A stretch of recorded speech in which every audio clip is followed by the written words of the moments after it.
Okay. Okay, can I share the live link on my Facebook page? Of course. How do I find it? I haven't done it yet. You got to be patient. I'll tag in it. Okay, Promise. no Pinky trust. swear. You want me to do you? Just be quiet for a minute. I got to do a couple things.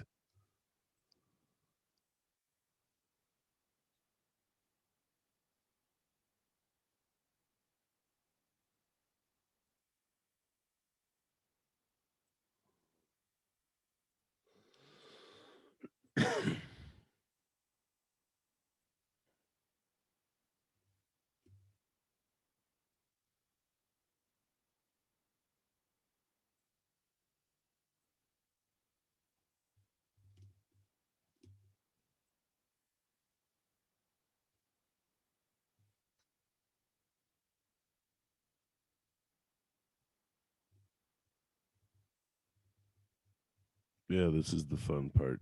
I'm almost there.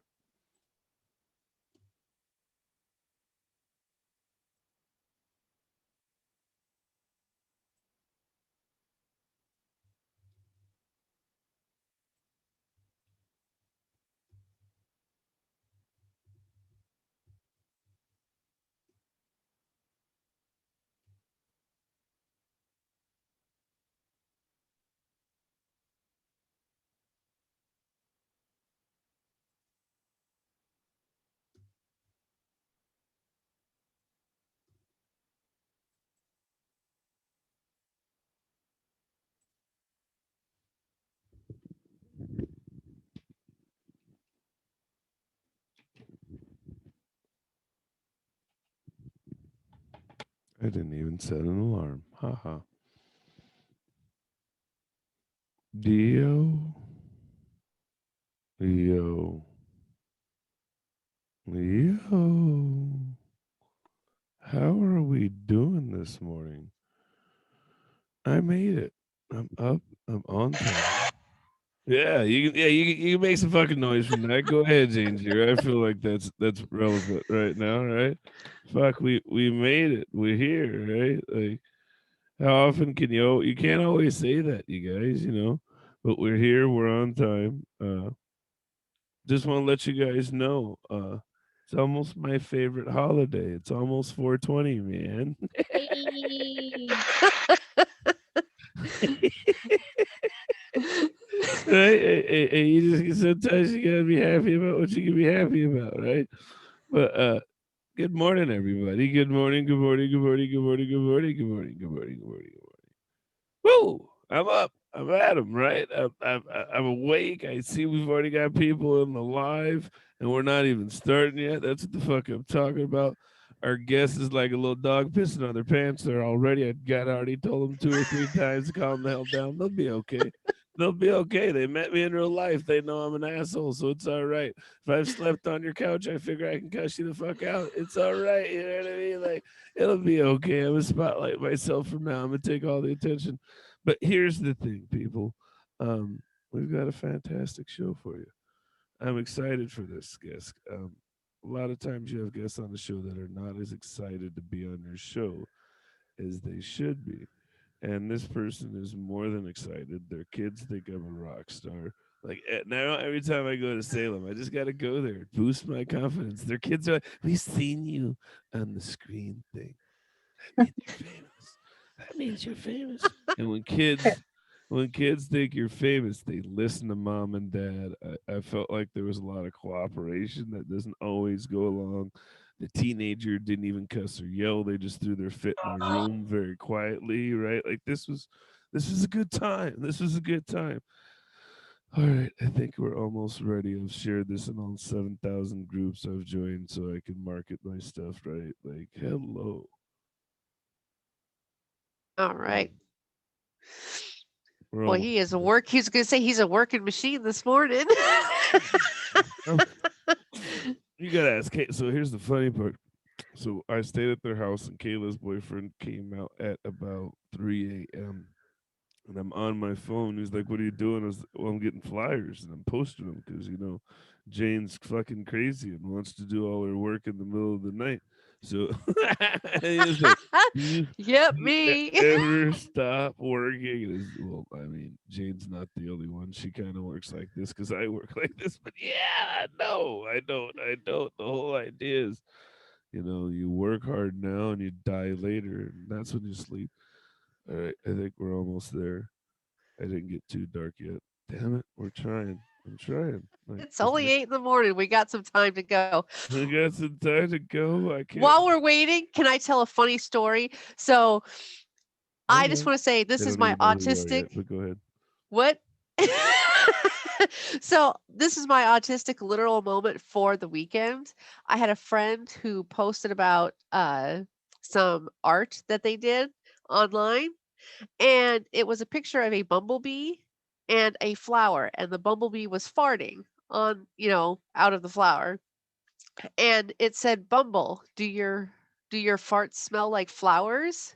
And this was the actual painting. I saw, and then in her caption she wrote, "I love bumblebees." The only thing I saw was bumblebee and flower, and I wrote, "Me too. I planted some this weekend."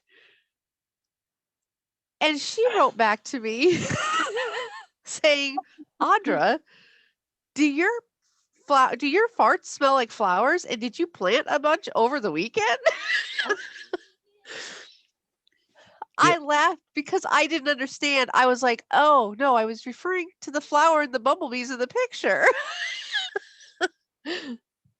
So, love it. literal moment. There's a reason why in comedy that's when you stop telling jokes. We hit fart jokes on Yeah. Autatsic Artists. We've hit a official comedic low. So we're moving on. How we doing, everybody? We'll get started. Yay! Sound effects lady, you better get your shit together. Let's go, potato chip enthusiasts. Where's it at? Everybody, we're here. We're ready to go. Everybody make some noise. Yay! Fuck, she's 0 for 2. Fuck, she's fired. We're gonna get her replaced. How you doing? My name is Dante SuitMan Barnett. I'm your asshole with Asperger's. How you doing? Up next, we've got our potato chip enthusiast, or as I say, my waiters the other night's best friend. Give it up for Jane Shearer, Damron. Yay. To We've learn got my backstory, watch episode 2. Oh God. Slashing her tires. Like, go back to episode 2. That's the one I'm on. That's the one you need to see. This bitch. Give it up for Audra Cisak. At least she's got her shit together. She took off the sunshine thing. My grumpy ass is okay with that. We're gonna have to have a meeting with the fucking potato chip enthusiast. We'll talk about that later. Anyways, and then our guest. Ooh, she's kind of a pain in the ass. I'm not gonna lie to everybody. But she's all right. I won't tell anybody else. If you don't tell anybody else, I won't tell anybody else. But yeah, she's all right. She's not half bad. She's a pretty funny comedian. She seems like a great mom. She's definitely got a story, and that's, I think, the biggest one is when we have our story to share, and we're able to really share that with people. And she's making her autistic debut. She's telling the whole world. Give it up for comedian, mom, and friend Kayla Marie. Yay. Hello. I Oh, never nice. know what to do with my face on the screen. So Oh, you're one of those people. I don't even watch my face. That's why I put my earphones with the voice. I just listen to the voice. Takes care of everything. But how we doing this morning? Come on, everybody, make some noise. doing good. Excited to be here. Where's my? I was gonna say, can't hear Jane Jarrett this morning. Yeah, where's our fucking? We ain't got no sound effects. Jane Jarrett. Here, I got him. What? Where's Jane Jarrett? Are you slacking on your job today?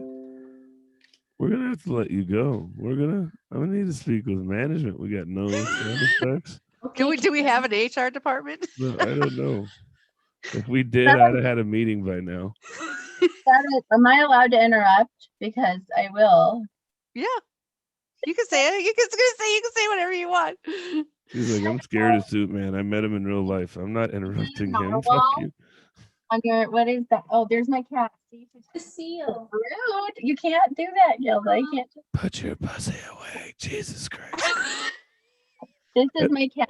Hold on, I'll just show you because I'm gonna put her out of the room, even though I really don't want to, because she's gonna keep interrupting like that if I don't, because she's an attention whore. But look at her. This is my Mew Mew Gilda, and Oh, she's my best friend. And she's named Gilda. after Gilda Radner, the comedian. Yay. She was like the first female on Saturday Night Live ever. She's the one who did Rosanna Dana, you know? Yep. Oh my God. Yay. Favorite Gilda. And so I named my cat after Gilda Radner. And that's a little bit weird, but that's why I'm here. So say goodbye, Mew Mew. Also, she has really hairy toes. And she smiles everywhere she goes. She's like, all right. That's it. She's like, okay, I've shown my crazy enough for the last 5 seconds. Ooh. Well, I love seeing her cat because I love cats and I love animals, so I'm good with that. I was gonna really good dive into that, but I'm not. You know what I mean? Fuck it, I'm doing it. I love seeing pussy too. Usually, I don't see a white woman with a black pussy, but hey, everything it's all millennial, right? Everybody gets an award, right? Hey, there's no judgment, and I don't discriminate. All Yeah. colors for me too. That's what everybody always wants to know when they meet me. The first thing they ask is like about my pussy. They just want to know what's going on. Fuck. I She have doubled one. down. She doubled down on it. All right. Yeah. Got that out of the way. I'm eating Yeah. my cheesecake from the other night. I'm a fancy bitch. I don't care. Oh, cherry cheesecake. Get that.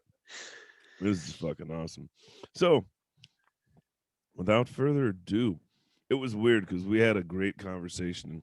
She said she wanted me to talk about this. So I'll do this real quick. So I was talking, I'm self-diagnosed Asperger's.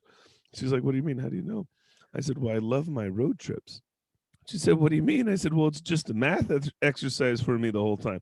I'm calculating my fuels per gallon. I'm calculating my distance. I'm figuring out if I speed up 6 miles an hour, I can save 12 minutes. And that's what keeps me awake.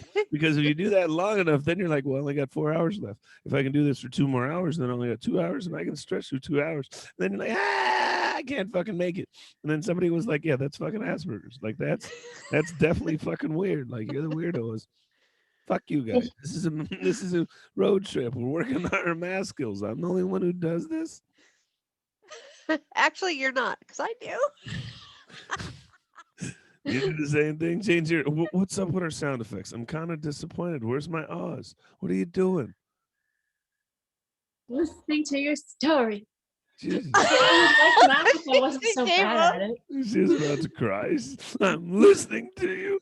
You told me to be a better friend, and now I'm doing that. You're fired. I'm like a woman this morning. I'm never satisfied. Oh God. Anyway, so I digress, right? Like I've never understood that whole saying about wanting 2 wives so you can disappoint 2 women. Like what the fuck? Like come on. Ah! So, Kayla, Mhm. it's not all about me, unfortunately. Tell me, how long? So your life there. This is going to be a different type of show. Um, she's only post diagnosis for what, like 5 weeks. Am I right? Yeah, I'm not that good at math, but it was like basically I think I started to think this might be me. I might be autistic. Like in the fall this year in counseling. And then in December, I scheduled the Well, let's stop there because yeah. that's a good question. Was it just like the leaves changed and you're like, I'm autistic or what? Like, I mean, you're just like in fall, Yeah. the leaves fell and I was just like, fuck, they're flying in a symmetrical pattern and some of them are asymmetrical. So I must be autistic. Like, tell me why last fall? What was it last fall?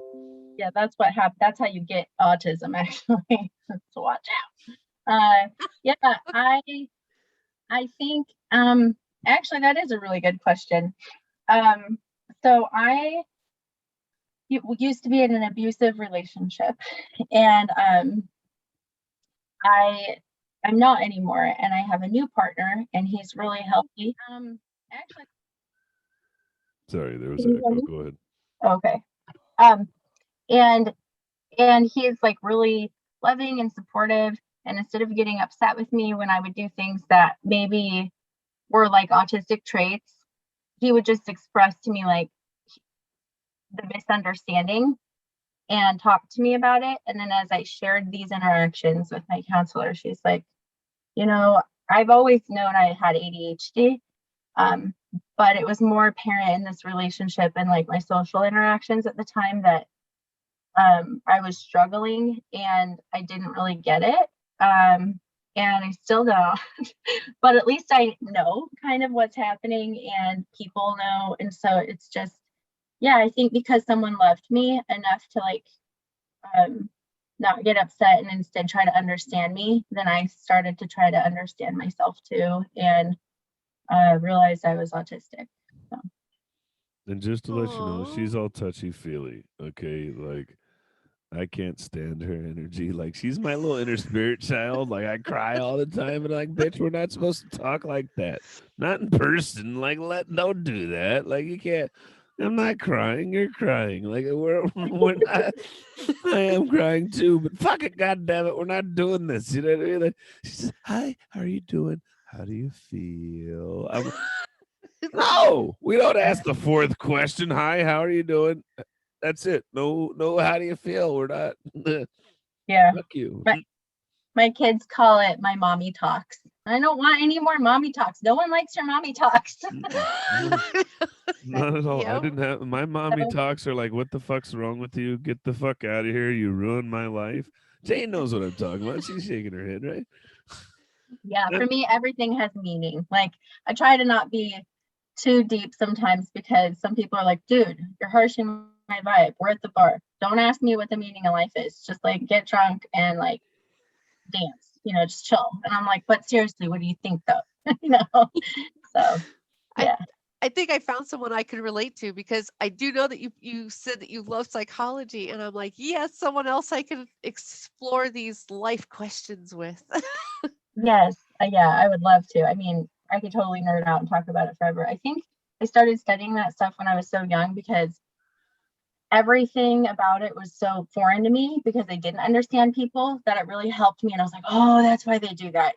Every single thing I read was a revelation because I didn't understand any of it. So I like got obsessed with it in an attempt to like try and make friends and know things and get people and why they do things. So.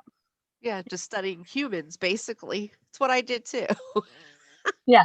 I didn't know, but I guess the stereotype that I read about is like a lot of young autistic girls, and I don't like to gender autism, but just what I read said that like a lot of young girls, they present differently, and one thing is like they love psychology, and I was like, oh, that's totally me. And I just want No, to say I fuck want you. to I want to I love to appreciate tell this Kayla. story. Every episode I tell this because Audra I hate her for this. When we started this fucking thing, she outed me. It's almost like when somebody's like, "You're gay," and you're like, "I'm not gay." Well, I am, and they're like, "Yeah, we know." And we started this podcast, and I was like, "So we're gonna do this autistic podcast," and I got them all on the same screen, and Audra straight goes, "Jane, yeah, Dante's been autistic since high school." I have. Are you sure about that?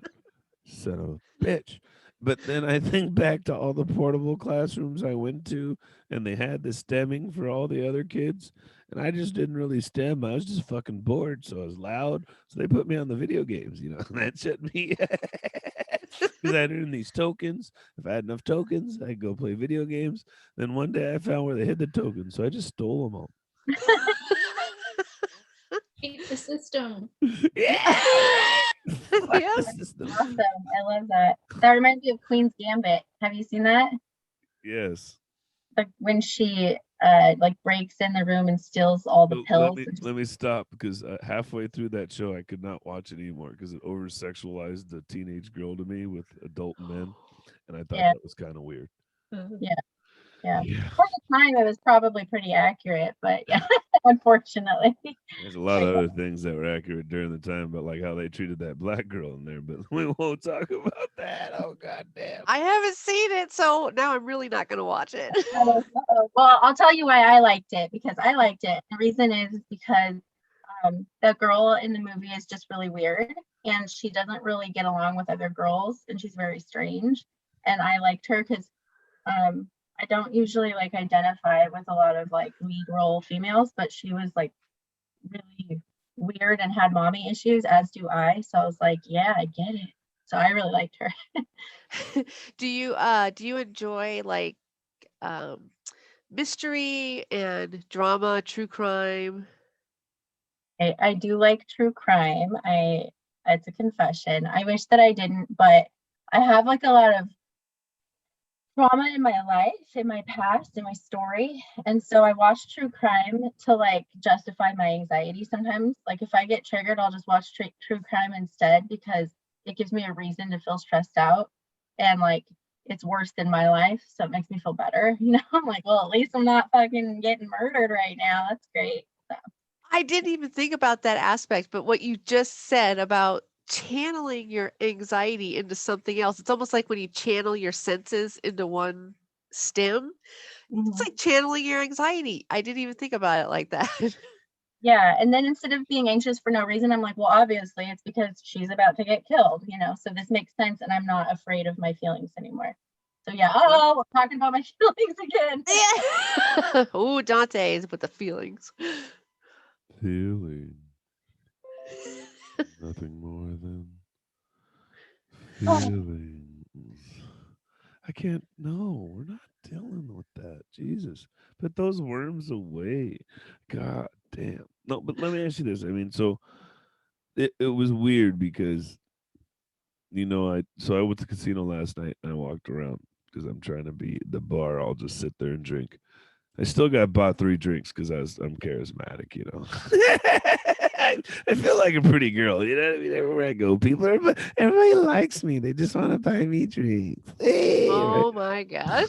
But for whatever reason, I ran into like these 2 car wrecks.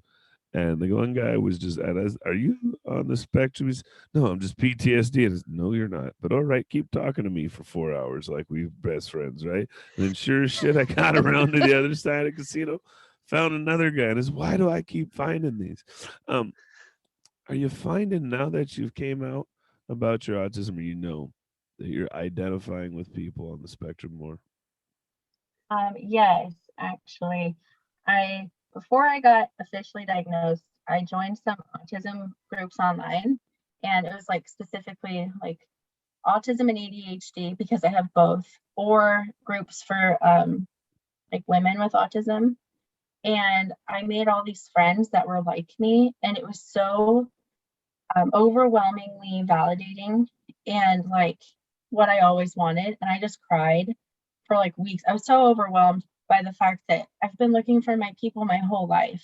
And I thought maybe I would find them like in Portland or like San Francisco. Then I Hold realized on. Don't you dare insult the autistic community like that. We're not as weird as Portland, okay? Don't you ever, because like that's a huge insult. We're not as weird as Portland. We're not.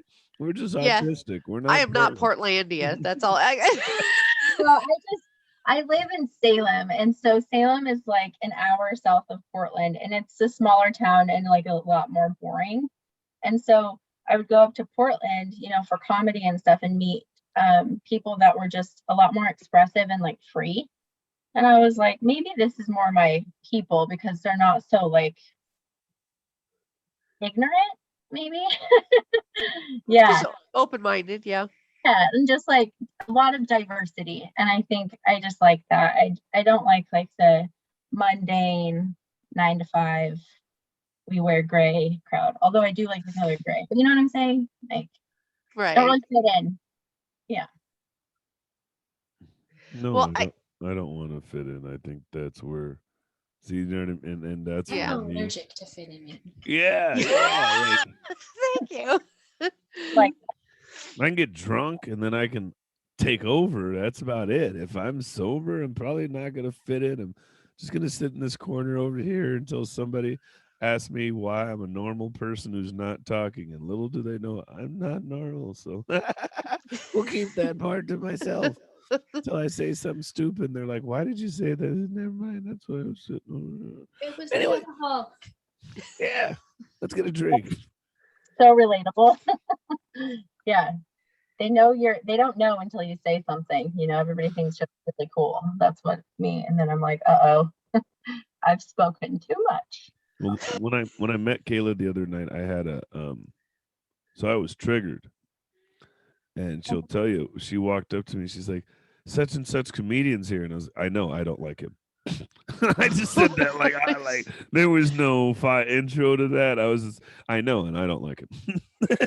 She was like, oh, okay.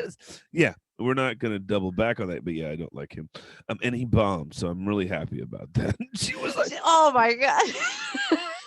Yeah, I didn't know. I was meeting a lot of people the other night because we're getting back out there after COVID. So there's a lot of people that I've like met online during this time that I haven't met in real life. So I was like excited to meet some people in real life. And I was like, oh, so and so's here. And he's like, nope, not for me. And I was like, all right, that's fine. That makes sense, because not everybody gets along. But I try. See, I was gonna say I love the honesty in that because it's just like, okay, you don't get along, that's fine. Moving on. yeah, like I didn't harp on it. We talked about it later. I expressed and divulged my reason, but it was like, and it wasn't like you've got to hate him too either. That was the best part. Is it wasn't like Yeah. you're not supposed to like him. It was like, nah, I just don't like him by association because they don't like me. So fuck it. But it was a weird moment because I got down there and I was booked to go second, and that means, I mean, second to last. It's the big deal. You're right before the opening act, right? And the whole room was bombing. Am I lying here, Kayla? I wasn't there. I didn't see anybody until you, actually. So I'm so glad that I can't attest to that.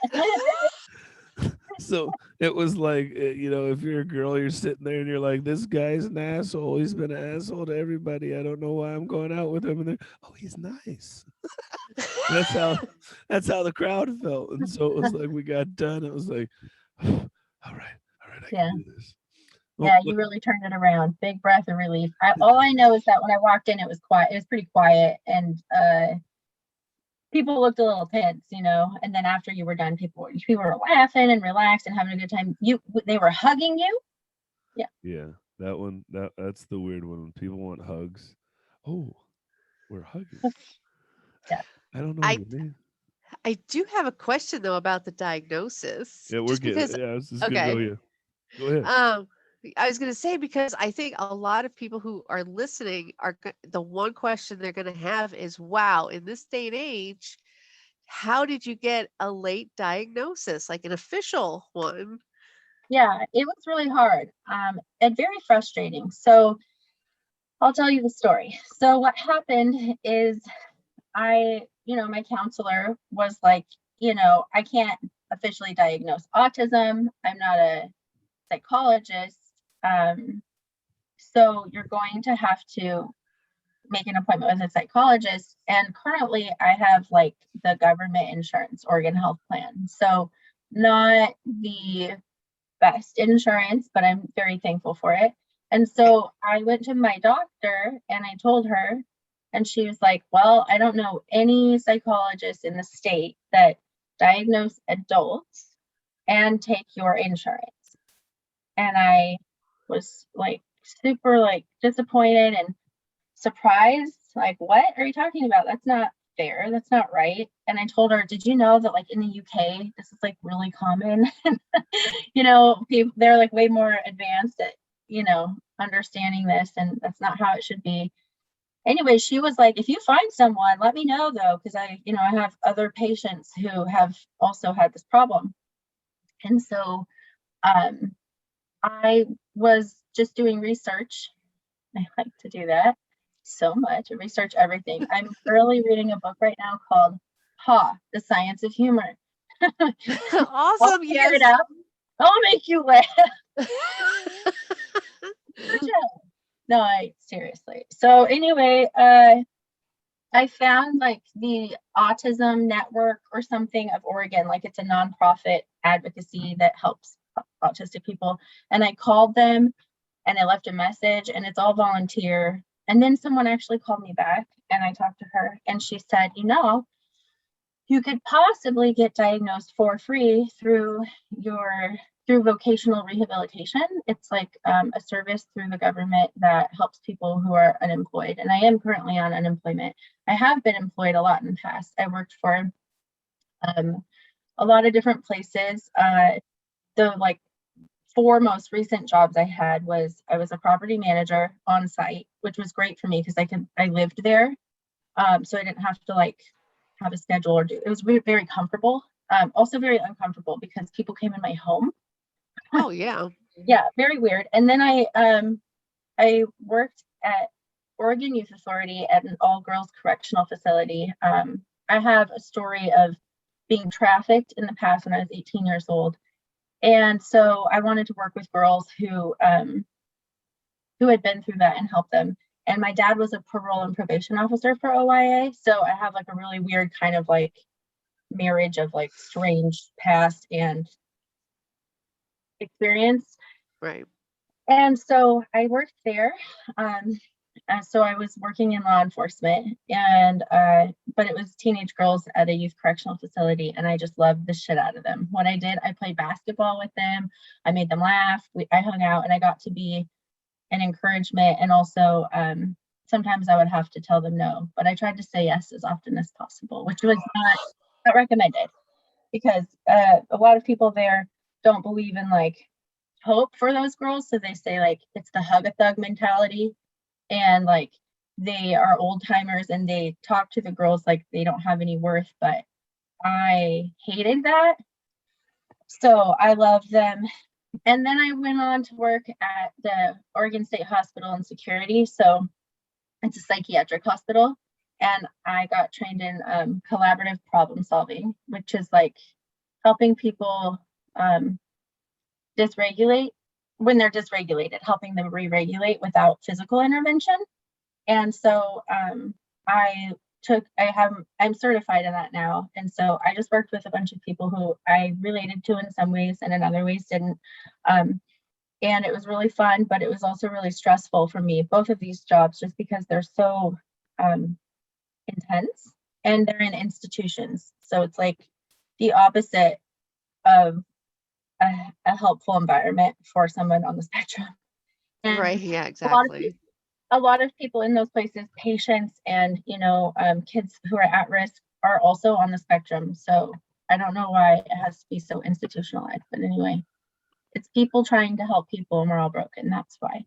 Then I went on to work for child welfare and I worked in an office, and that was where it got really bad because people in like correctional facilities or like mental hospitals, everybody's a little bit crazy and you can be weird and it's very physical and everything. But I was in an office right down by the state capitol at central office with the director of child welfare. And I felt like I was playing a part. Like I had to wear fancy clothes every day. It was awful, god awful, and sit in meetings and say normal person things. And one time I actually said to my boss, who was standing with like 2 other women outside of my cubicle, and I was like, do I need to stay for the words?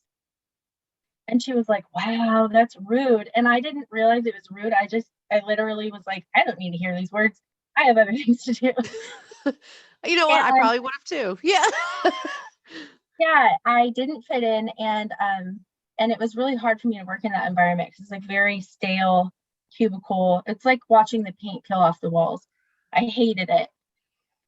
And I also worked at Capital City Theater, the comedy club, and I loved that. That was great for me. But anyway, during the pandemic, I went on unemployment. So I qualified for a vocational rehab, which I'm going to be honest, I always thought that was for people who like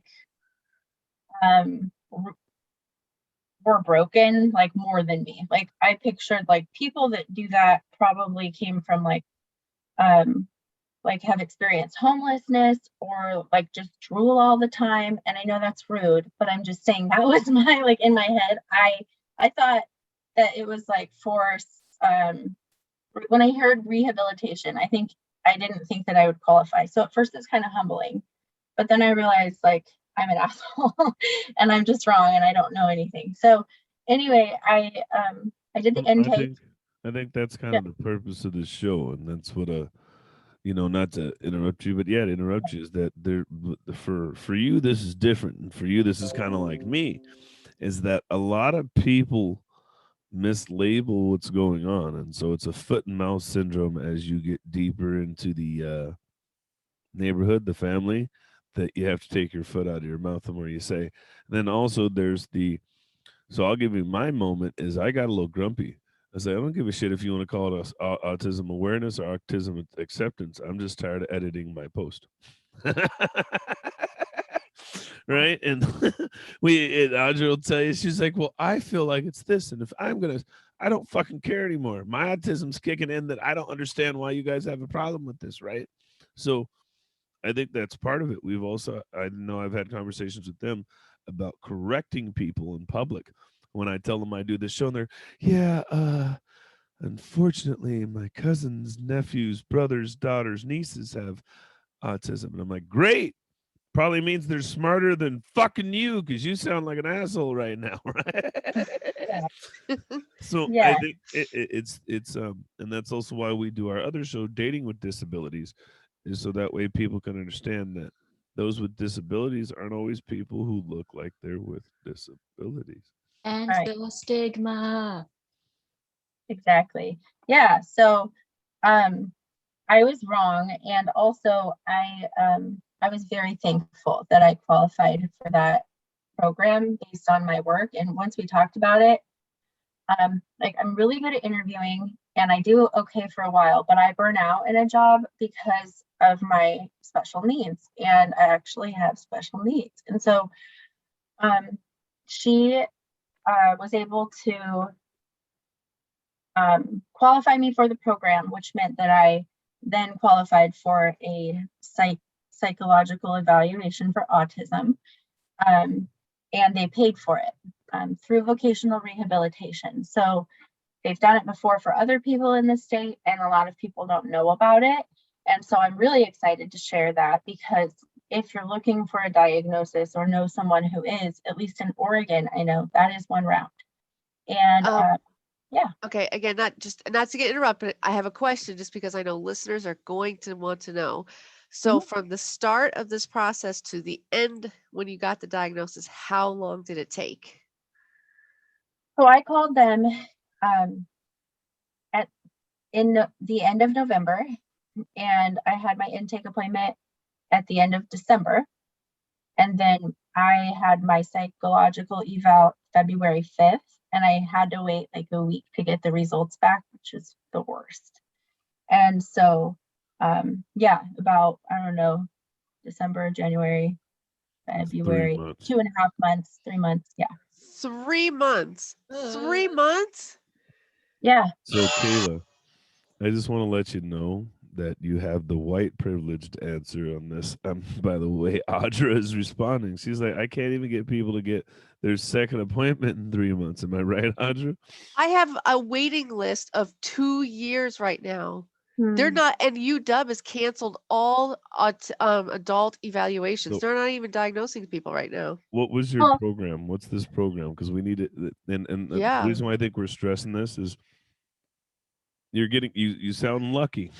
You happen to know somebody, you knew how to get in. You sound like the rich white girl answer to getting a diagnosis, and I'm not trying to threaten or insult you, but you do. Yeah, you have no clue. Like, I'm autistic, and I thought it was all these bad things, and I found out in 3 months, and we're all over here like. Well, let me see. I do want to share more of my story from like the beginning, so you can hear more of kind of how I also got here. But one thing about me that people have told me, and I don't really know anything different, but I tend to like find a way to make things happen. And I thought I was autistic for a long time, kind of. My daughter is, and she's 9, and I found out when she was like 2.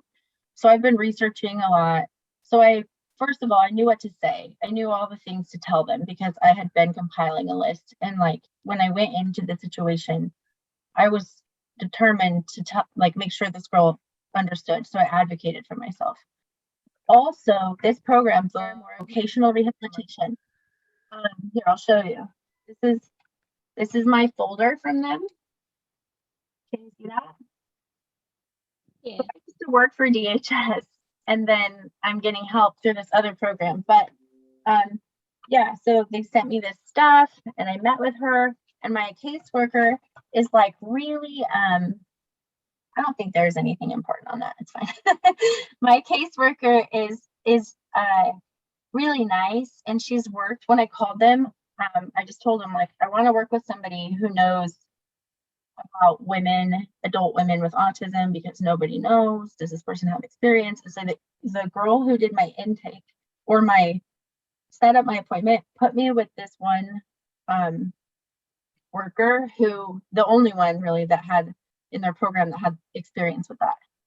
So I got really lucky too, because she is there and she's really nice to me and we get along. Wow. And she helps me. So they help us so much more. I really want to share if is there something you wanted to say in between? But I want to share what they do too, how they help. Is that okay? Yeah. Go ahead. We usually flow this different, but I see you're taking over. So go ahead, sunshine. It's all right. I'll get Um, I'll get us back to the fun. Like so here's the things. We try not to be too serious. You want to be serious. It's all right. But I mean, here's the thing is, like, you just got to understand, like, and I'm really not trying to insult you when I say this is the white privileged middle class answer to getting autism, because nobody here, the other two can agree with you, and I can tell you this is not how it works for most of us. And if you watch the show, and not to tell you to go back and watch it, but with our international clients, they can't get a fucking a diagnosis, and especially as adults. And Emma's a white woman, and she's very, for folks' sake, they won't fucking listen, don't they? Don't they? They won't, for folks' sake. And so it's it's kind of frustrating in a sense, I think, and not frustrating, but it is, because we have. I know Audra works with a lot of low income, minority, underrepresented people, and so we're not like mad at you or anything. It's just like we're like, what the fuck? Why can't they just do this for everybody, right? Yes, yeah, I think that's right there. Yep. You know what I mean? I mean that's the, like, being the poor kid when I was on free lunch and I'd see these guys go on these amazing field trips. I don't have fucking $600 to go to China. I want to fucking go yeah, to China, right? Like yeah, that's all it for is. sure. Yeah, no, I understand that and how that could be super frustrating. And um, I will just share a little bit about And don't feel shut down either. Don't start sighing on me, you son of a bitch. I I read stemming real well. I don't know how, but I see it. I'm gonna call you on it. Don't you start doing that, all right? no, I'm just taking a deep breath because I really want to share with you my story, but it's like hard for me, so I'm just preparing. But so I'm just gonna do it. So when I was like a young girl, I was sexually abused by my cousin when I was like 5, two of my cousins. And here, I'll show you a picture of little me so you can get an idea. So you can see. That's me. See that little girl with like the mullet or whatever that fucking haircut is? That's it's a nice picture though. Oh God, that hair. But so that was little me, and I was like sexually abused. And then I went on to like I did okay in high school. I had really good grades, but socially I struggled. And then I went to and I used drugs and alcohol sometimes to cope with stress and stuff at a young age. And my mom was very abusive. I had to get stitches one time because of her, and she was unfortunately addicted to drugs. So it was really weird. I had this dad who worked in law enforcement and a mom who was an addict, and I went to 14 different schools by the time I was 12. We moved Wow. like every year, and I would just like copy the popular girl, like do whatever she did everywhere I went. I was like a different person because I just wanted people to like me. And so I think that helped me, because if I would have been, first of all, if I would have been diagnosed as a kid and if I wouldn't have moved a lot, I probably wouldn't have been challenged to like learn how to connect with people as much, and I wouldn't have pushed myself so hard. So I'm glad for that. But anyway, I went to college when I was 18. I got some scholarships. My dad really helped me a lot. He helped me and pushed me so that I went. I when I was 18, I jumped out of a car that was going like 40 miles an hour the summer before college. I tried to take my life, and I didn't succeed. So I'm glad. Yeah, Uh, me too. I'm good. Because Glad you're here. yeah. And then I went to college, and I was looking for a job because I was always the first generation to go to college. The first, like we had food stamps growing up. We didn't have a lot of money. You would think we did because my dad had that job, but before that, he was just in the military and like went to college in his 30s. So he had a lot of student loans and he got a late start. So, and he just went to like community college. But anyway, so I went to the U of O and I was looking for a job, and all my friends were like super rich, and I only had sandals. I didn't ever wear anything for sandals. I'm like, maybe I should get shoes, like real shoes. These girls have shoes. So I went online to Craigslist and I saw this article and it said like, we're looking for pretty girls. And I was like, oh, I wonder if I'm pretty. I really didn't think I was. I had like warts on my hands when I was a kid and like really frizzy hair. Like here, you can see I brought this picture to you so you can just see. Can you find the Autatsic girl? There she is. Oh, yeah, there you are.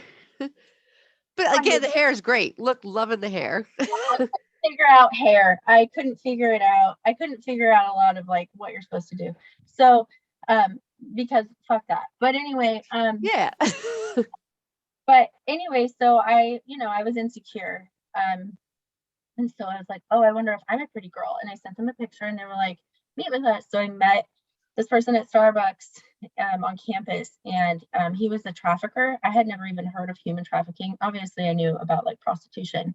I listened to that song Fancy all the time when I was a kid. And my mom, Yeah. and I like, anyway.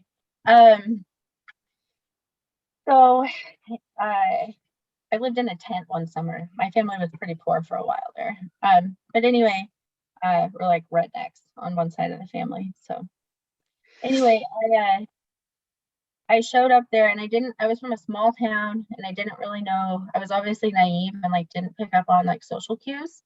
And Right. anyway, I was like coerced and lured slowly over time into human trafficking, and I didn't know what was happening until like I stopped being allowed to go back to my dorm and everything was out of my control. I couldn't use my phone or my money for what I wanted. And then for me, like with abuse, I don't really recognize it until it's physical because I was so used to having like mental and emotional abuse my whole life and physical abuse that it doesn't really like in my brain, I hadn't really like identified, oh, this is not okay until something physical happened. So one night I was raped and like attacked, and my trafficker, who I thought was there to protect me, like pushed me back in the room. And that's when I realized like, uh-oh, something's wrong. This isn't right. And so anyway, I was lucky and privileged. I told him who my dad was. He didn't know that my dad was a parole and probation officer, and he let me go. So it's just very fortunate. And then I think a good point and to pull out of all of that is that this is why I think a lot of autistic people end up with PTSD and trauma, and is because we are in this such a vulnerable position. Sometimes, especially, I'm not going to go into the whole ABA thing, but again, there are certain therapies that we were taught when we were younger that it was compliance. You followed no matter what. And like you said, that abuse had to be physical before it was actually called abuse. So it really puts you in this state of, wow, you couldn't, something really bad had to, really get in there for you to understand, to pull back and say, oh, I need to get out of this situation. This is toxic. So, yeah, I think that's a good point for, anybody who is not in the disabled community or who's not autistic to, if you want to take away, that's what it is that we are vulnerable no matter where you're at, no matter what level you're diagnosed with, we're all vulnerable. That's the hard part. I did a post in our neurodivergent group. I don't know if you guys saw about my dating issues. And Yeah. I was like, I'm having to mask like who I am when I'm trying to be my regular crazy self. It's either you're weird, you shouldn't tell that joke right now, right? Yep. So it Mhm. there's also that idea of the lack of stability. I heard you talk about 13 schools by the time you were 12. I went to 13 schools in my 11 years.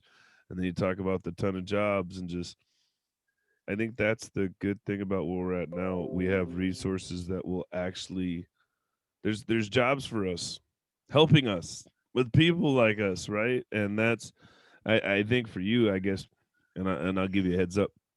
Usually it takes a while. It'll get better. Most of our interviews with people, and that's where this interview is different, is you're fresh to the diagnosis. And so usually we have this roller coaster where we talk about pre-diagnosis and it's a little darker, and then you get to talk post-diagnosis. You're just now meeting your family. You're new to the good side of autism, so Yeah. it's hard for you to be happy because you're still frustrated you didn't know, right? So Well, it gets yeah. better. It gets better. Yeah. We'll just give you a heads up. I know that like hearing that sad story is like not fun, but it's fun for me to talk about it because it happened and it's over now. And I know that it's happened to a lot of other people, but like people are ashamed to talk about it. So I have fun being able to talk about it because I hope that if people hear that, then they're like, oh, that is my story and I'm ashamed of it, but I don't need to be because look at her, she's not. And then they can like love themselves more and hopefully, you know. And so I'm just like excited to not be hurt anymore to the point where I can like share that and I'm fine. So also, yeah, I was frustrated at first when I found out, like, well, no wonder I was so naive because I always blamed myself as victims do. And then I healed through that. But then now that I've been diagnosed too, I'm like, oh, that makes a lot more sense. I'm not dumb, you know, or like there's not something wrong with me. Like I just didn't understand certain things. But the good thing is I'm able to detach like really and dissociate like really easily. And that's what I did in those times. So that's kind of how I got through it.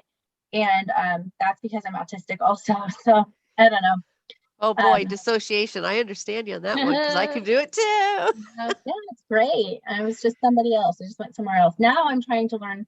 And there's actually I have a friend that does a podcast and she talks about sex after trauma. And now I'm trying to learn not to do that and to actually be there during sex. And that's a whole other challenge. But I'm like, hi, oh my God, okay, I'm gonna pretend I'm somebody else, you know. But yeah, I'm learning to not check out and do like grounding almost. It's called sensate focus. And it's basically grounding during sex or just like being with someone, which is really cool. I'm not ignoring you. I'm actually taking notes. Yes, yes. I'm over It's here really like, cool. no, I don't want you to ground. I want you to look at your man.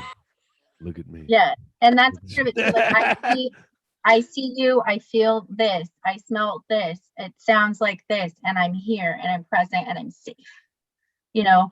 And especially with sensory issues, that can be hard for someone who hasn't even been abused but just doesn't like being touched. There's always this like stigma, like, oh, autistic people are asexual and they don't like to fuck. No, I love sex. Like, She said, I I love love it. to fuck. I heard what she said. Whoa, shit, this guy. Like, Audra's like, me too. It just got Dave's real like, at 8:50 in the morning. like for me, it's like I get massages like every week, and like being touched is like the only thing that like helps me like stay alive. Like I'm like I'm okay. Love me. So yeah. And the other thing, when you're trafficked, it's like there's this thing where you have to become like a nun afterwards. Everybody's like, oh, you know, that happened to you. And so if you talk about sex, it makes them uncomfortable or something. Like I didn't die. Like someone stole my sexuality, but that doesn't mean I can't own it, you know? So yeah. Exactly. Mhm. I'm a dad. Like, I'm like, you're not supposed to be sexual. So I'm not going to have. Like, no. You want to have sex? Why? Don't do that. That's creepy. Like, then I'm like, oh no, let's get late. Oh my You just can't talk about having sex with people who aren't me. That's all. God. No, but that's the crazy part. Also, is like I'll divulge a little bit. I've everybody here's heard me say like I'm a prude, and I had a woman that wanted to service accessories, and I was don't do that. And she said, "What do you mean?" I don't like that. And then I've been touched and molested, and that's how I got tricked into it. So I don't like my balls played with. And I started giggling. My thing went down. She's like, "Is there a problem?" I said, yeah, I told you not to do that. Exactly. Don't do I that. can't go to another place. No, I started playing with my balls, and I just I go to bed. Don't do that. No, no, I didn't like that.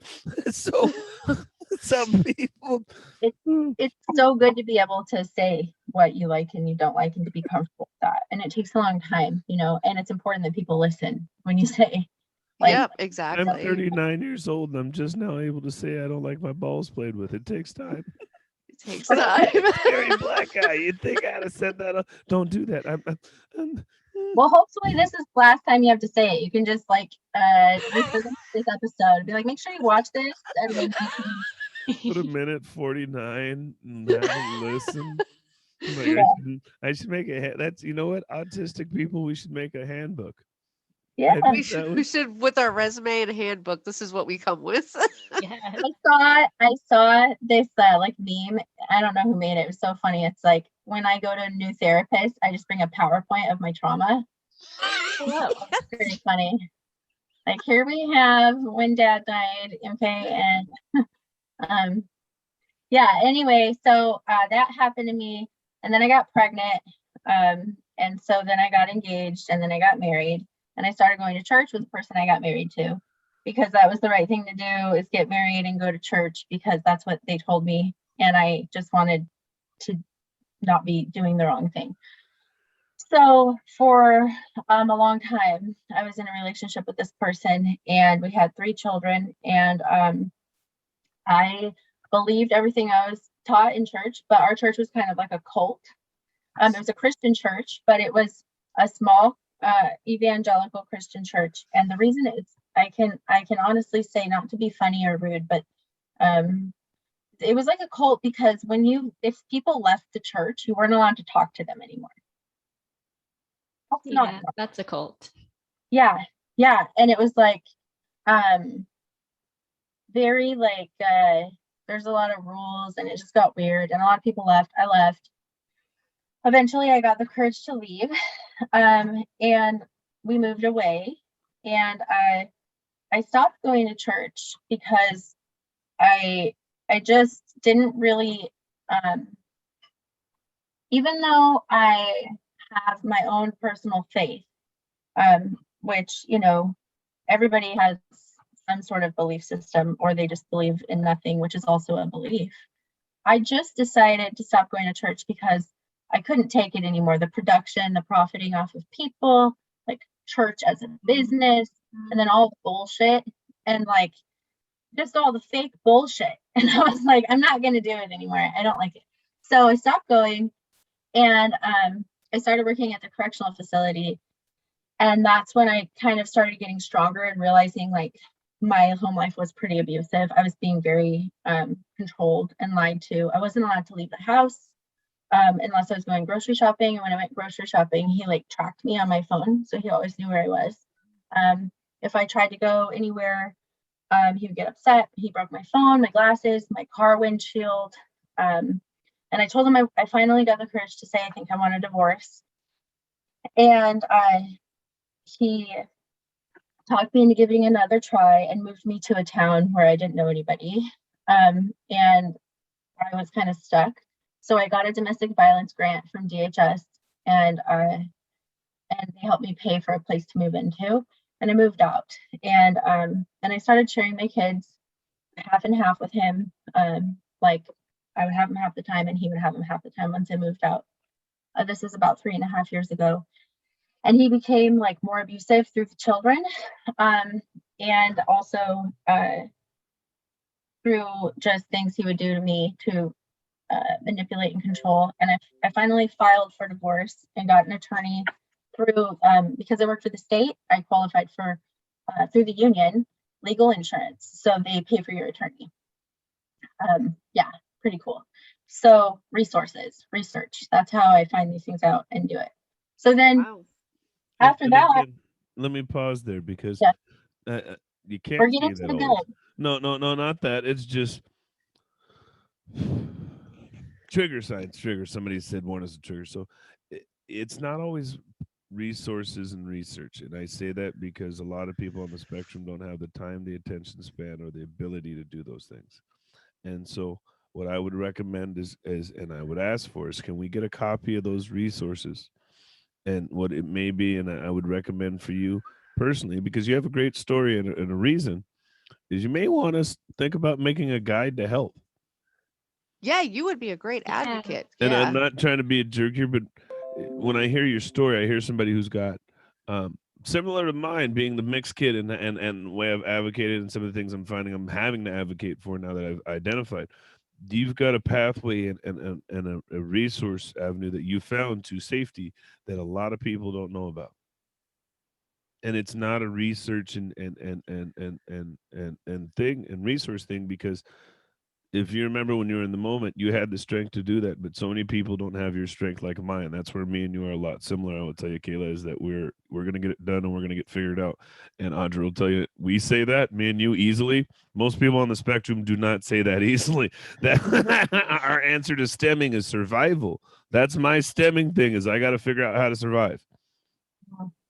Shit hits Yeah, the fan too hard. You'll ask these guys. I was literally in an emotional breakdown, and I went 5, 4, 3, 2, 1. Hey, welcome to Dating with Disabilities, everybody. How you doing? Hey, I'm fine. I wasn't Yep. just crying, ready to kill myself 3 minutes ago. We're gonna do this whole podcast, and they were just like, they were just sitting there for a couple. Oh, he's okay. He's not okay, but okay. I guess we're doing this. All right, yay! So yeah, and it's not that. So and it's twofold, because it's something I'm having to learn, and I'm not here to teach you, but I see similar in personalities. The strength you have is not something that the average person has.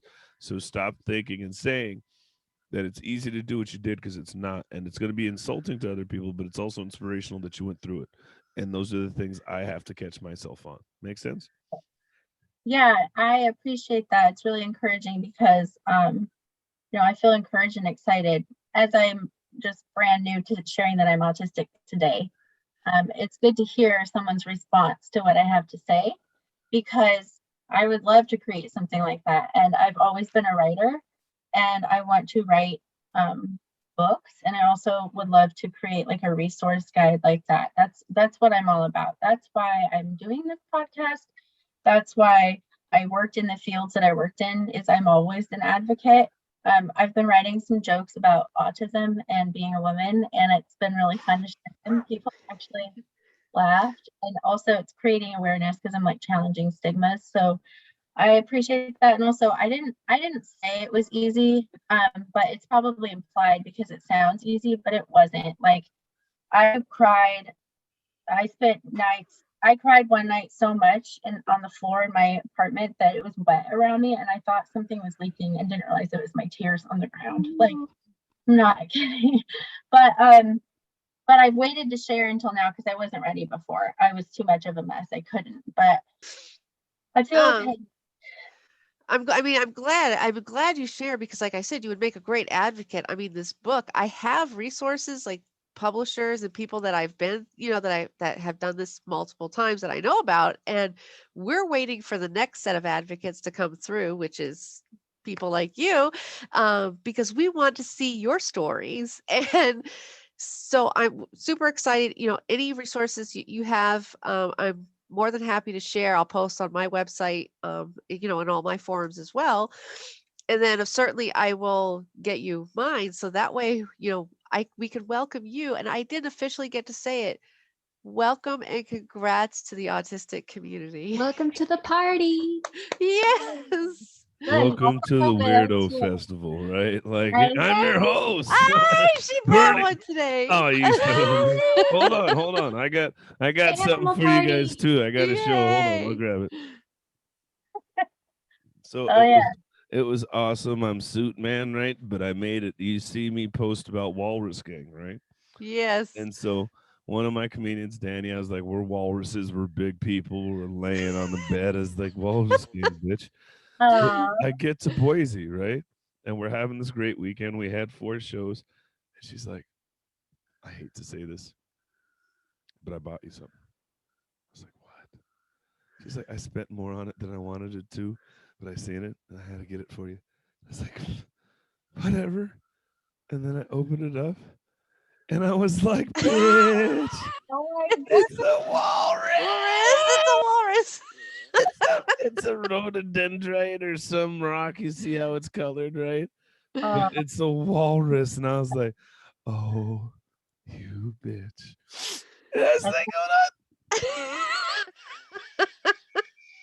Oh, Now we just need a little suit for it. I felt so sad. got it too. Oh, that's so sweet. I think But that's no, gonna have that's- to be a new logo design.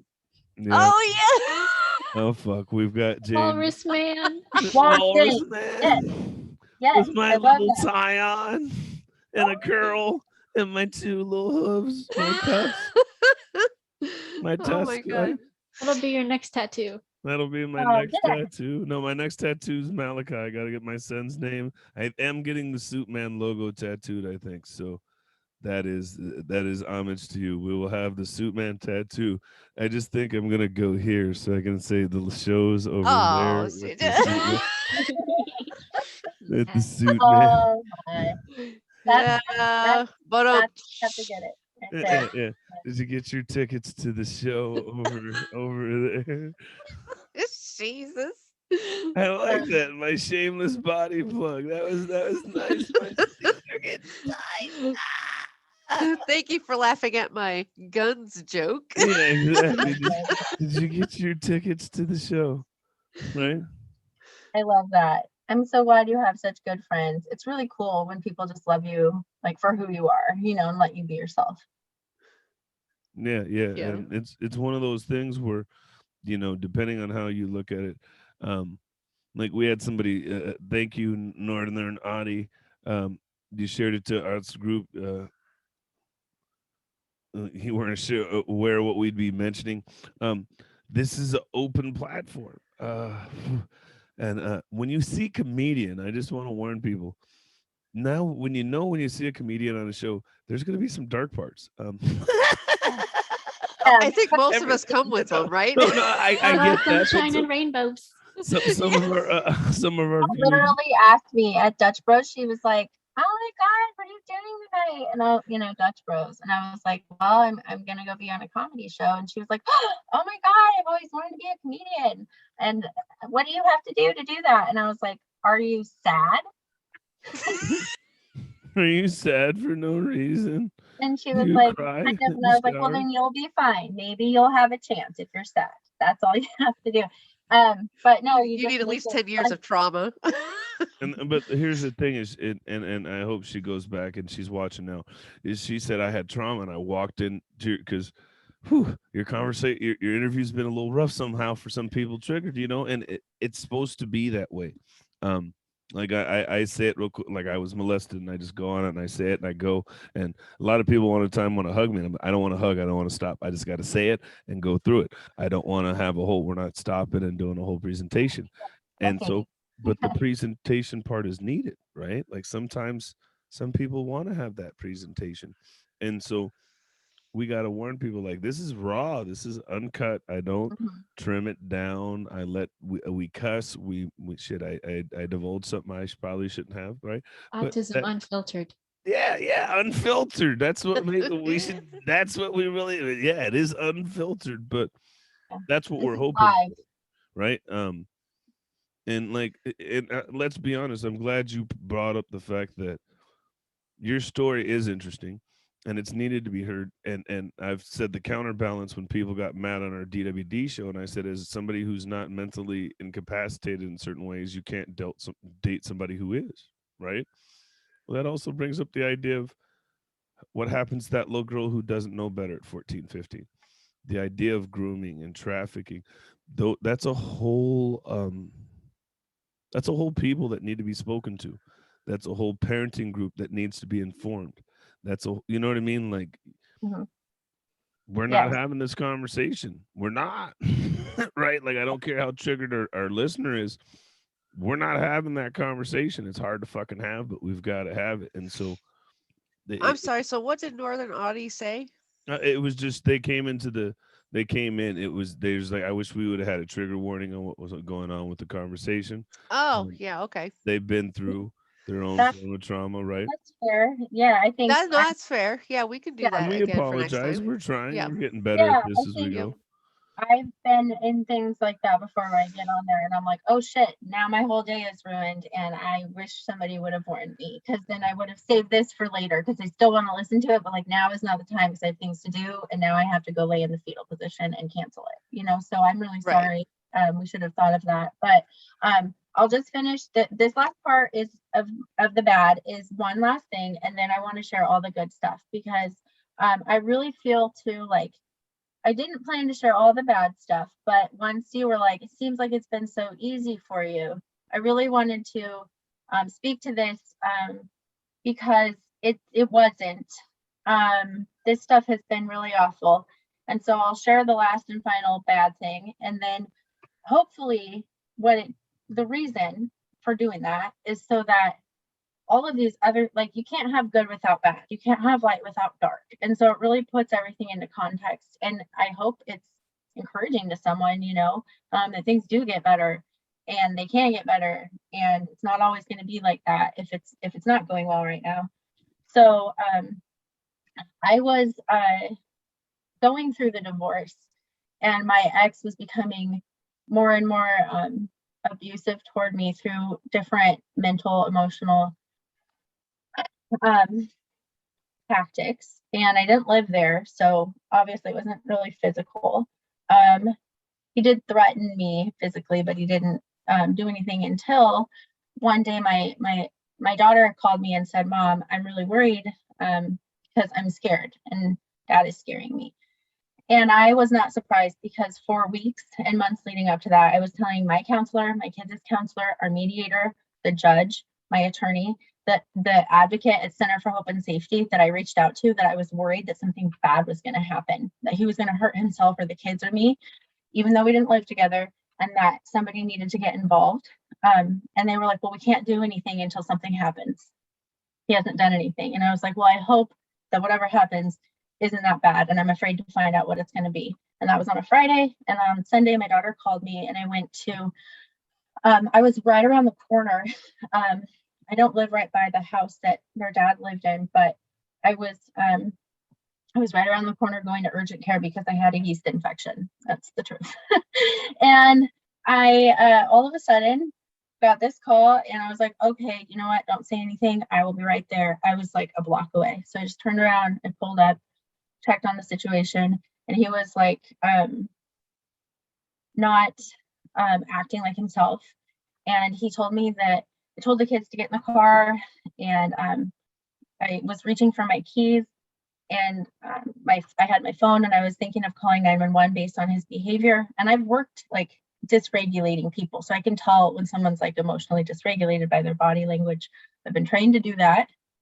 And so I used to do drills in the gym, you know, of responding like that. So like muscle memory kicked in and I called 911 and stuff, and I had him on the line in my pocket. And then anyway, he looked at me and he said, I'm gonna have to fight you and I'm gonna have to kill you. And he picked me up by the throat. And, yeah, and he threw me across the porch and chased me with a glass bottle, and SWAT came and they found out he had a gun on him with 100 rounds. And there's a lot more that goes into it. He went to jail and was charged with felony domestic assault.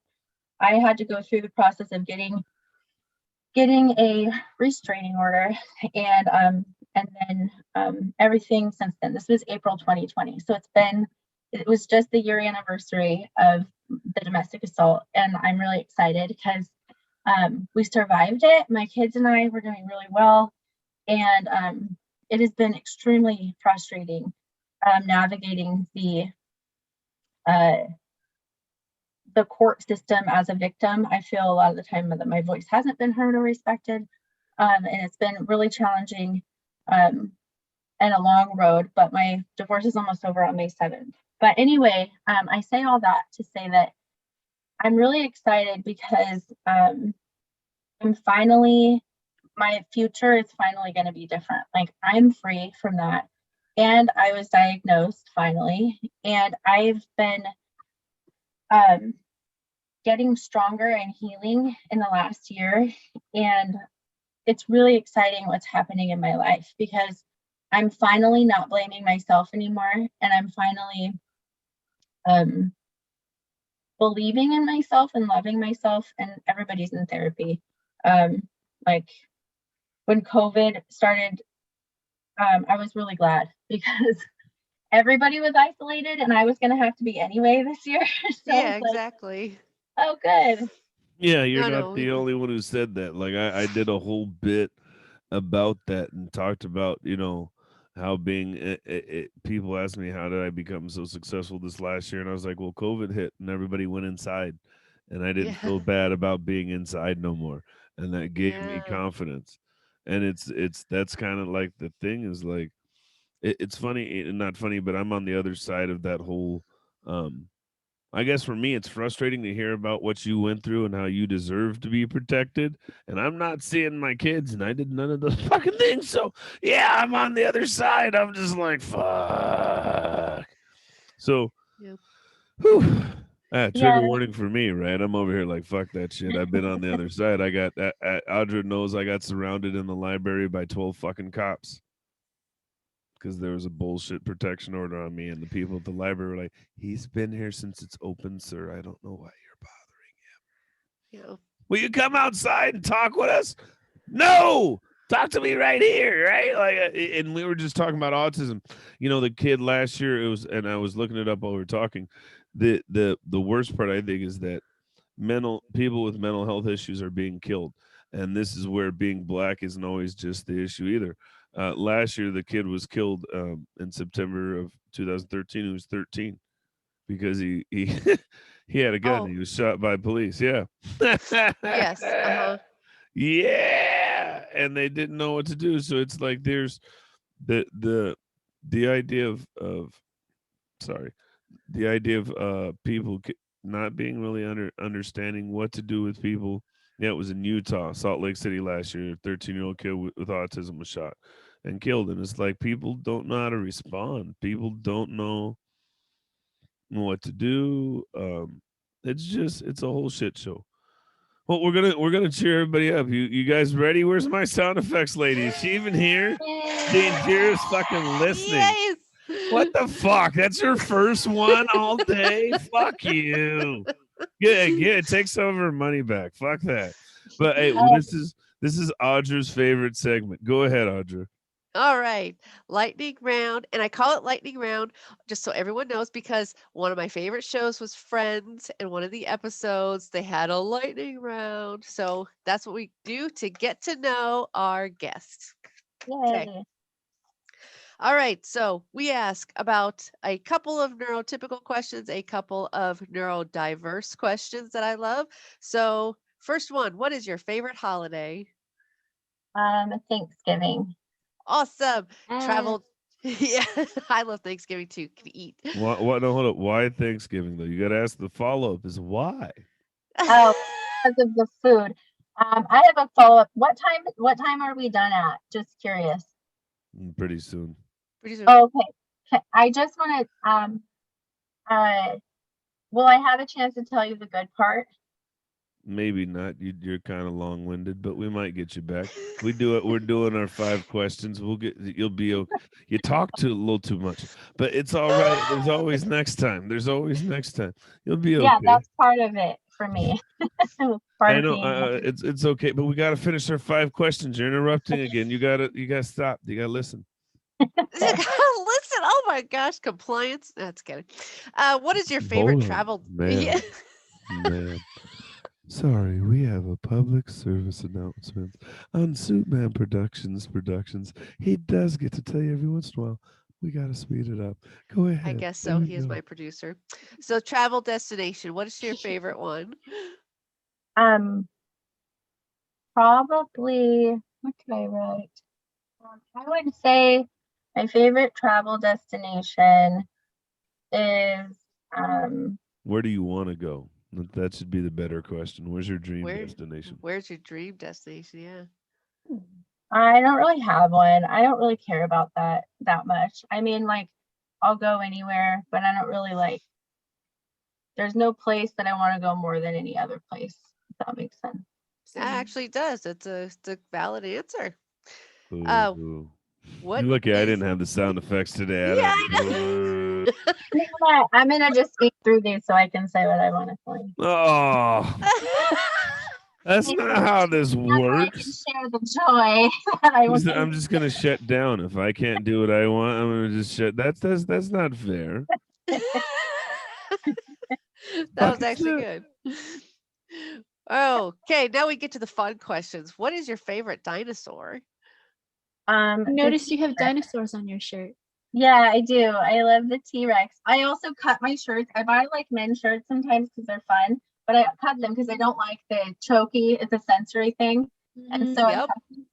and that's why I do that. People sometimes think I'm trying to be edgy. No, I just can't have the shirt, so I cut it. So But you my look T-Rex cool. and then I have a T-Rex tattoo. Yes. This person actually has a dinosaur tattoo. Yeah. I'm super Yeah. excited now. Hell yeah, I do. Yeah. I love that tattoo. And it has like a little, you can see it's like not filled in on accident right there. It looks like Wow. it's me with a stretch mark or something. Yeah, It's cute. Anyway, I got to get that filled in. But that is awesome. Okay, my last question that I want to ask. I know that you wrote down that one of your favorite comedians is Mike Birbiglia. Tell me, because that is my passion, my interest. He is one of my favorites. Sorry, Dante, I love you too. he's so This is funny. the Actually, last episode with our co-host Audra Cisak. We now know why. That was very white of you. My favorite comedian's a white guy. Well, He is a white guy.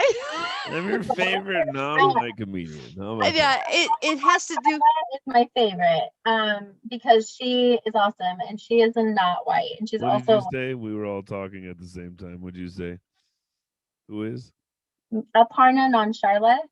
She's really, really funny.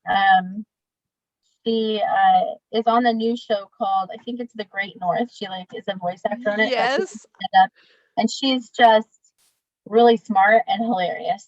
So, and she's a woman and she's not white. That's what I said. But the reason I like Mike Birbiglia is because I find him to be very sincere, which probably makes sense because I'm a touchy-feely person. And like genuine and hilarious, and he's smart. And I remember one time before I started doing comedy, which is what I wanted to talk about, the happy thing. Look at how she just threw me under the bus. Which is what I wanted to talk about. Well, maybe if you would have stopped being so damn dark, you'd have more time. All right, fuck you. Don't Thank put that you. on me. Yeah, I like this joke that he did. I remember I heard him do it before I started doing comedy, and he said he was in a doctor's office, and his doctor was like, "Oh, you're a comedian. Tell me a joke." And he was like, "Oh, God, you don't understand. That's not how comedy works. You're the joke later." And I was like, "That's so funny. That's true." So I just kind of like his perception, and he says he's like devoid of joy, and I seem like a very joyful person, but really, like, I'm never really content. I'm not. And so I relate to that too. And he sleepwalks, which is really just funny. I don't, but that sounds awful. So he's just funny to me. He's a weird dude. Yeah, he story tells, and I love the way he can tell a story with the jokes and wrap it all up. It's awesome, like the way he does it. Yeah, and a nice little bow that makes you feel warm and fuzzy and laugh. Yeah, that's what I want to do. So yeah, I like him. So what I was going to say is all of that was happening, and I started doing comedy. I started doing open mics because I can't stop talking, and I found out that that's like the only place where I get to be myself, because in real life, people don't really understand my weird like perspective, or they get offended, or like it's too much, right? But like on stage, you're supposed to be too much and you're allowed. So I'm like, I have 10 minutes to be fucking weird, and then it's back to trying to fit in with all you assholes, So like, here we go, And I was like, oh my God, I feel more comfortable here than I do anywhere. And I've always loved the microphone, and I've always loved talking. Oh God, let me tell you, this bitch would not shut up at 3 a.m. I was being very, very accepting of her hospitality, but now that I'm not there, you don't let me fucking sleep. Like, they were like, what do you want to do? What are you doing after this? Is it somewhere to get dinner and a drink? She's like, yeah, we can all come with you. No, I want to go alone. Yeah. Peace, quiet. Oh God. Oh yeah, except for you didn't tell them how you were watching the Wuzzles at 3 a.m. trying to get us to hear the song. I was not doing it to make it. I was stemming. I was getting posters. This is Jane's fault. Jane was sending me. She's been all fucking quiet. Where's my help me out here. You son of a bitch. You're not helping today. I'm just watching. You said I did too many sound effects last time. I'll show you. You son of a bitch. I see how I you went to bed, and so I stopped talking and went to bed. And then Tony got up. He had to pee. He came back and he was like, I don't know what's going on out there, but he's like, he was having me look at some like Wuzzles or something. I don't know what's going on. So I don't know. You were up. You were still had the party popping out there with the Wuzzles, and I love it. I just was like, I love this, and it's so fun to be around somebody who's almost as cool as me. So. Wow.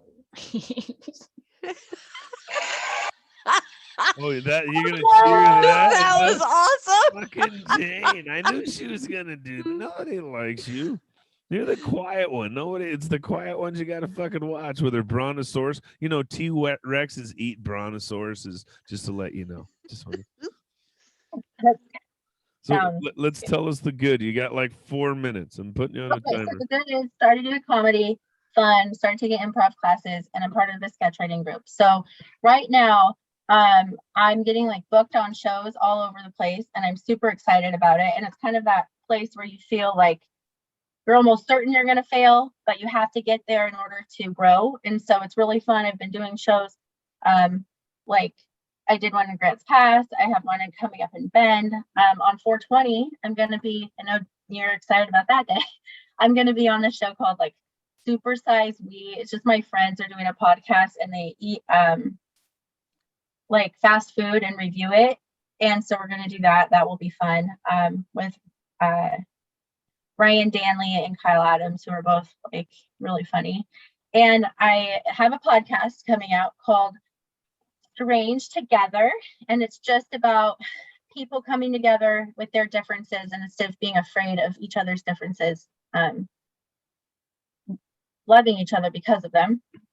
Kumbaya and shit. Yeah. But it's a black vintage clothing store. We're recording in the basement. We're actually going down there today to do some of that. And I'm really excited to announce this. So I don't know if you've ever seen Archer, the show Archer. Yes. Okay, so do you know the character Pam Poovey? Yes. Played by Amber Nash. Yes. Her and her husband are my first guests on my podcast.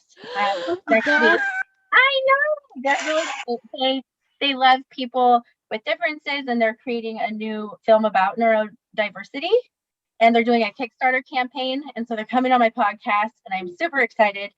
And then I'm in this sketch show. It's a sketch comedy show called The Gosh Damn Sketch Show, and I'm a writer, producer, and actor on it. And we have a sketch that we've created. We created a bunch, and our YouTube channel is about to go live, and we're also doing live shows. And it's with a bunch of comedians, funny people. We actually have somebody that's works in law on our team too, which is cool. And we're going to be in this online publication called, it's a zine. Do you guys know what a zine is? Nope. It's sounds like it's a magazine. Did you just hit us with the? I mean, we can figure it out. We're not that fucking old. Did you see what she just hit me with the hair flip? You fucking bitch. She's, let you guys me know what enlighten you. I mean, it's okay. Hold on, I can do that too. I know what a zine is. Don't you ever fucking do that to me? Did you just in black girl fucking communication? We got to fight now. Yeah, that was so cute. It reminded me of my son. He has really curly hair, and he used to twirl it. When old ladies would come up to him in the store, he knew they loved his hair. So when he was real little, he'd be like, "You saw him coming," like he knew. And then when I gave him his first haircut, he was 2. He was like, "Oh no, my turtles, my curls!" Telling us curls. Anyway, that's so cute. I love your curls. Anyway, yeah, I was calling it a zine for like a month. I didn't realize it was a zine magazine. I was like, so the zine, and they're like, no, Kayla, no, it's a zine.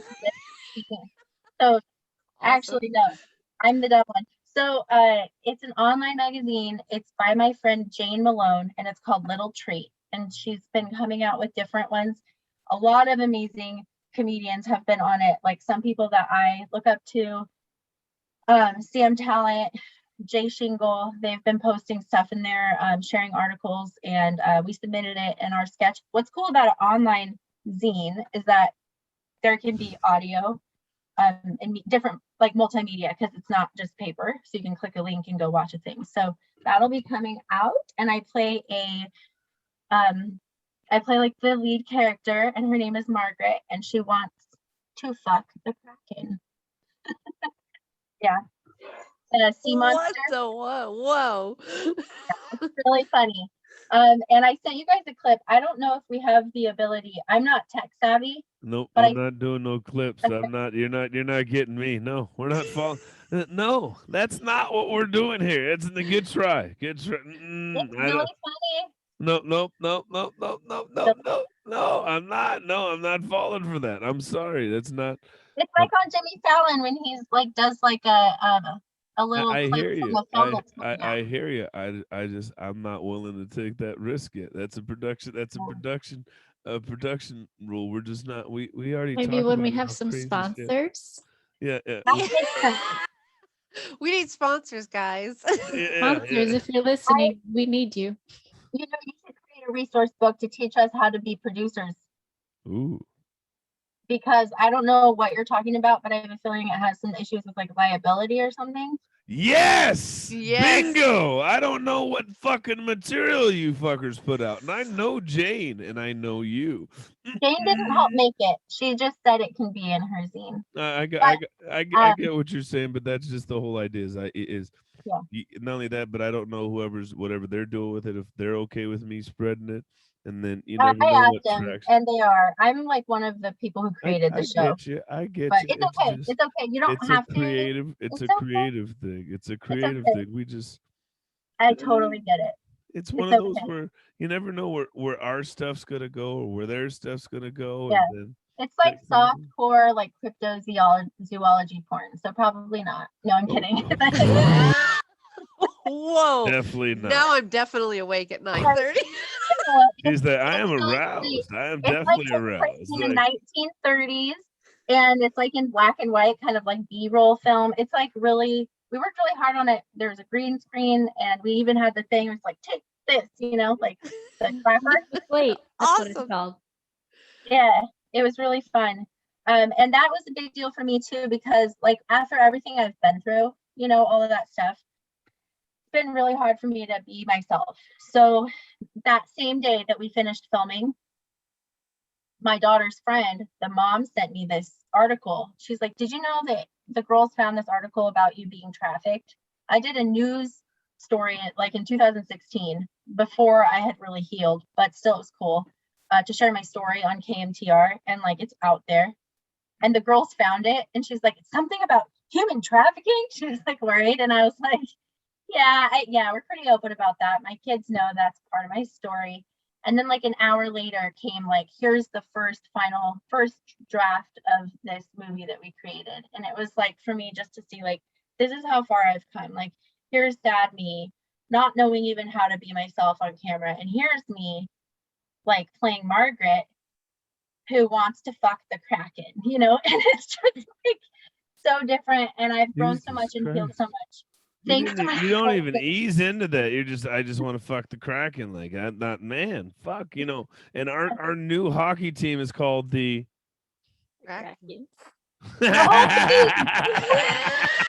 Wait for it. There's a reason why I'm the host. I know how to do callbacks. Oh my god. So funny. Yeah. She just served that one up for me. I was like, oh my god.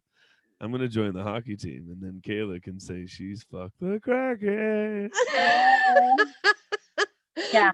Oh, trust me, I was waiting for him to jump all over that one. My friend Adam Schwartz, do you know who Michael McCreary is?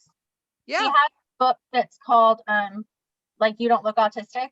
Funny You Don't Look Autistic. And he's I've read Michael's book. Okay, so I'm just getting to know them, and Adam is on his he's one of the 4 guys who's part of their all autistic podcast and comedy group, and they all do stand up.